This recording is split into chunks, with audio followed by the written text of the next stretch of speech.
పోడు భూములు సాగు చేసుకుంటున్న తమకు పట్టాలు ఇవ్వాలని పెద్దపల్లి జిల్లా మంతని ఆర్డీఓ కార్యాలయం ముందు గిరిజనులు ధర్నాకు దిగారు. వెంకటాపూర్ గ్రామానికి చెందిన గిరిజనులు గత 40 సంవత్సరాలుగా పోడు వ్యవసాయం చేస్తూ జీవనం సాగిస్తున్నారు. ఈ క్రమంలో అటవీశాఖ అధికారులు గిరిజనుల భూముల్లో కందకాలు తవ్వి వారిని వ్యవసాయం చేయకూడదని వెళ్లగొట్టేందుకు యత్నించారు. దీంతో తమని వేధింపులకు గురి చేస్తున్నారని ఆరోపిస్తూ గిరిజనులు మంతని ఆర్డీఓ కార్యాలయం ఆందోళన నిర్వహించారు.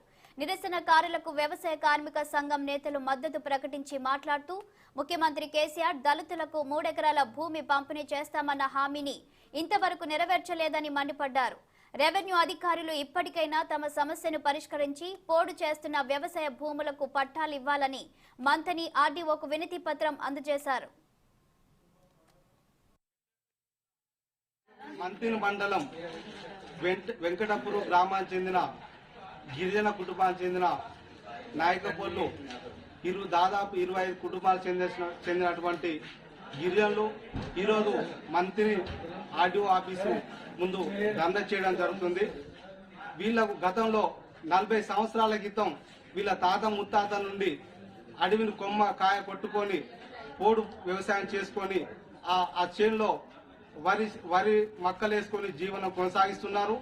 ఇప్పుడు రెవెన్యూ అధికారులు దౌర్జన్యంగా ఆ ప్రాంతంలో కందకాలు తవ్వి ఈ గిరిజన పుత్రులను భూమి దగ్గర రానియకుండా చేసే ప్రయత్నాలు జరుగుతున్నాయి. దీన్ని వ్యవసాయ కార్మిక సంఘం మేము తీవ్రంగా ఖండిస్తున్నాం. వీళ్లకు తాత పూర్వీకుల నుండి ఎలాంటి % భూమి లేదు.